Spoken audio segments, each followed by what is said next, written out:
বাংলা চলচ্চিত্রের জনপ্রিয় নায়ক শাকিব খানের পরিবারে এসেছে নতুন আনন্দের খবর।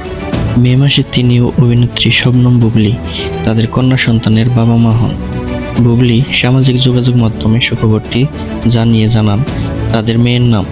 তো শাকিব খান ও শবনম বুবলীর মেয়ের নাম কি জানতে হলে দেখতে হবে পুরো ভিডিওটি। শাকিব খান দীর্ঘদিন ধরে দেশের চলচ্চিত্র জগতের অন্যতম জনপ্রিয় তারকা। অভিনয় জীবনের ব্যস্ততার পাশাপাশি তার ব্যক্তিগত জীবনও ভক্তদের আগ্রহের কেন্দ্রবিন্দুতে থাকে। তার মেয়ের আগমনের পর তার পরিবারে এখন 3 সন্তান। অপু বিশ্বাসের ছেলে আব্রাহাম খান জয়, বুবলীর ছেলে শেহজাদ খান বীর এবং কন্যার সন্তানের নাম হলো শার্লিন খান।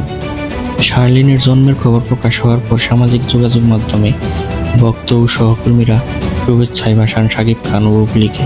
নতুন এই অধ্যায় তাদের পরিবারের জন্য আনন্দ ও ভালোবাসার বার্তা নিয়ে এসেছে। তো তারকা খ্যাতির আলোয় থাকা একজন বাবা আর পরিবারের নতুন ছোট্ট সদস্য শার্লিন খানকে ঘিরে ভক্তদের আগ্রহ এখন উপচে পড়ার মতো। তো আজকের ভিডিওটি এ পর্যন্তই। ভিডিওটি ভালো লাগলে অবশ্যই চ্যানেলটিকে সাবস্ক্রাইব করবেন। ধন্যবাদ।